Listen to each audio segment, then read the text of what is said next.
I may have cursed things. Talking about how good this tractor has been to us. Talking the 2375. Weird situation.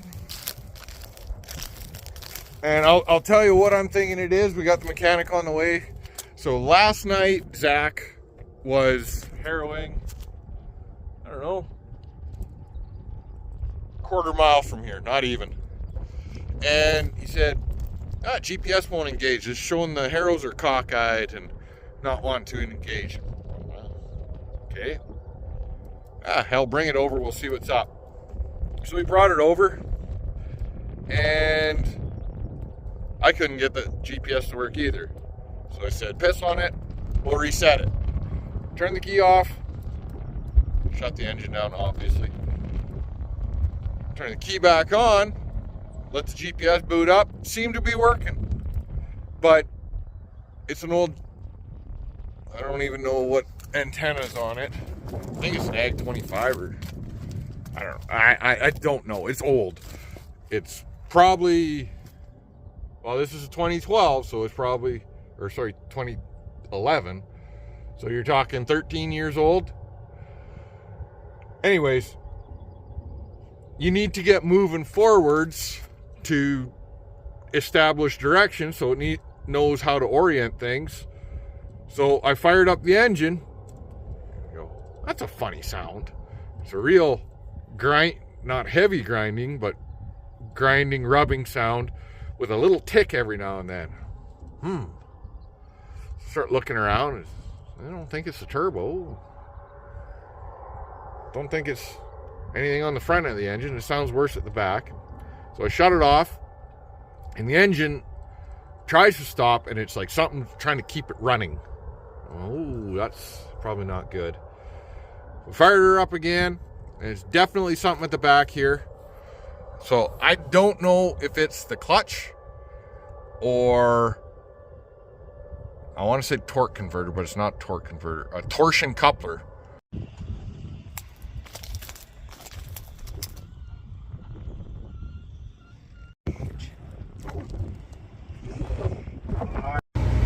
Okay, we're back in action. We got the new starter in. Thanks for Vaderstad for helping us out in a hurry.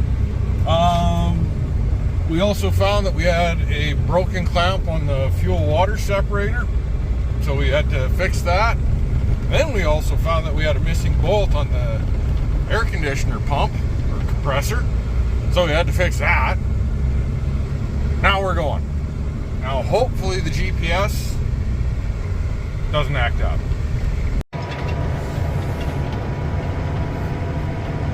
I tell you, sometimes it's just a miracle we get calibrated at all. We got done the wheat it was shortly after lunch, maybe 1:30, and we brought the tractor back to the yard. That's over there.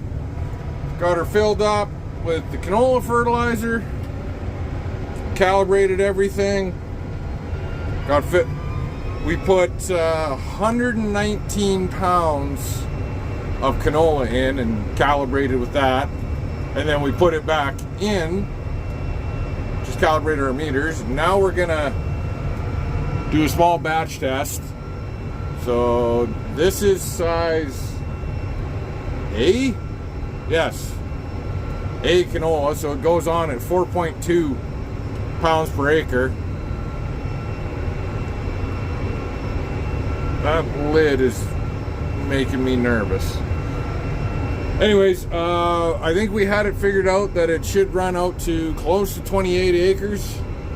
And that's going to depend on when it wants to shut off and how much we dare leave in the bottom of the tank.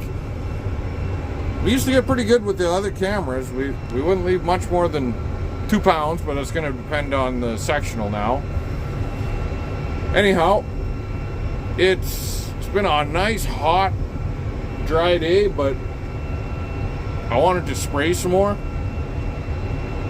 Anyhow, I'm happy we're over half done. Dad is just pulling out onto the road. We're gonna go do that field. It's gonna be our first field of canola. First chance at canola with the new drill. Did the math. Normal fills should get us, so if we do tank 2, 3, and 4 on, oh, that's rough. Tanks 2, 3, and 4 are gonna be the fertilizer at 344 pounds. I think Dad said it was 50,400 pounds of fertilizer we got on. So we should get about 145 acres on a fill of fertilizer and 200 acres on a fill of canola. So it's probably going to be kind of goofy that we'll do. I don't think we'll put 2 bags in at once, but we'll probably put the first bag in, seed out the 145, put the second bag on top of it, so we got 250. I don't know, it's not going to work out entirely evenly. We got lots of room in that tank. I just don't like leaving a whole lot of canola in the tank at once. Well, that wind yesterday didn't help me spraying, but we've got enough over there done from yesterday that Dad and I did the headlands, that Dad can get a good start at it, and by the time he gets into what was sprayed recently, it'll have soaked in for a good 8+ hours. So hopefully that works out. I have another, on top of this, roughly 600 acres I'd like to get sprayed today, and that requires, that's on top of keeping the drill going. So we got to move the trucks and some seed down, fill trucks, yada yada yada. So we're just gonna keep trying to stay ahead of him. It's the biggest thing.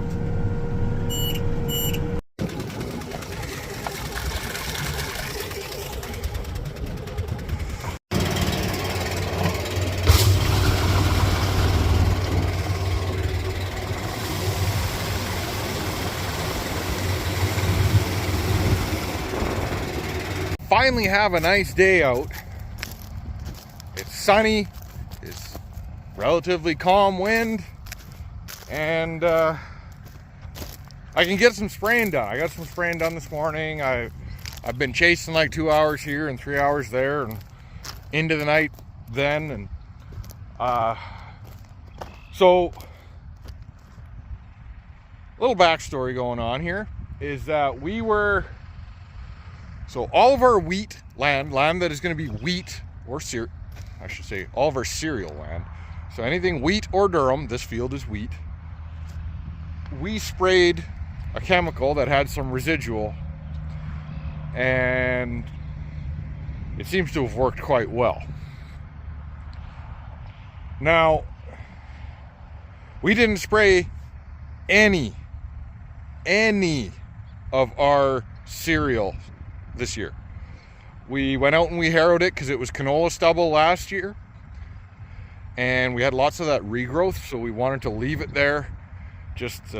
We didn't touch it. Normally we like to harrow it in the fall, and that makes for a lot less work in the spring. We kind of did the opposite, where we had,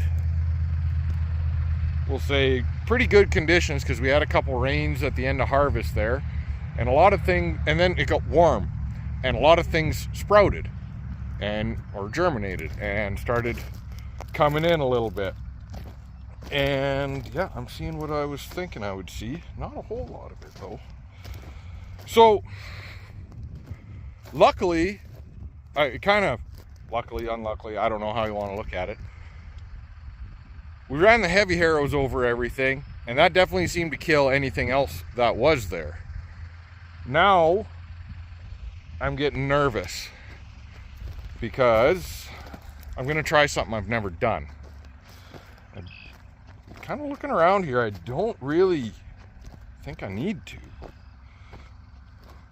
I kind of do in a couple spots here and there.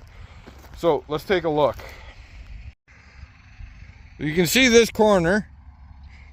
It's pretty hard pack and pretty saline. Historically, it's gotten wet and then overrun. You can see how wet it was.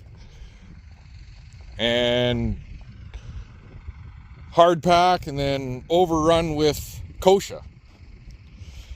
And so we sprayed that chemical that had some residual and seems to have kept kochia at bay for the most part. Probably not going on a good spot for an example, but I've already seeded this land. There we go. There's some kochia right there. See this stuff? This is a major pain in the ass. There. That's itty bitty kochia. What's chirping at me? Oh, blackbird. And, oh yeah, as you sit down here, you're starting to see a lot more. Now, this field has been seeded for about a week. After we seeded it, we got about an inch of rain. So if we get into the main field, I'll show you that. Well, I'll show you that right now. Stuff is starting to come up a little bit. The furrows have been washed. You're starting to see a little dribble here and there. Now, I'm not going to spray this wall to wall. I'm just, so if you get down and look, you can see like, oh, there's one. There, you know, that's one. It's all one leaf and it hasn't even opened up yet. So a lot of the old boys, they used to always talk about how they like to spray their wheat when it was poking through. Because when it's still curled up like it is, it doesn't absorb anything. You kind of need to get it on the top side of the leaf so that it can draw it in. And I'm really nervous about doing this, but at the same time, I'm not doing the whole field. I'm only doing spots. And these spots are probably not going to produce much anyways. So I'm going to rip around and hit them with some glyphosate and some Instep, which is carfentrazone. And hoping that we can knock back the kochia, and then anything one leaf is going to pop through. Now, one of the reasons I'm nervous, I got two reasons I'm nervous, three really. Well, number one is I've never done this before. You're always nervous about something you've never done. Number two is I have a surfactant in there that's really good at binding to stuff. It's called Stick and Stay. It essentially makes it super sticky and the ball doesn't break. The bead of water doesn't break. So that's number two. Reason number three that I'm nervous, where I'm doing this is going to be right beside the highway. So I've got this little corner, that little corner, and there's about 5 or 6 spots on the other side that are all along the highway. So if I make a mess of this, I'm going to hear about it all frickin' year. So we're going to try and be as precise as we can. Also trying to talk myself into it here, knowing that, hey, a lot of it has washed in and, you know, a lot of it might be not be emerging yet. And what is going to grow here, where the kochia is, it's probably not going to yield that great anyways. So we're going to give it a try.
Grand total, 19.6. God, I hope that wasn't shaking the whole time.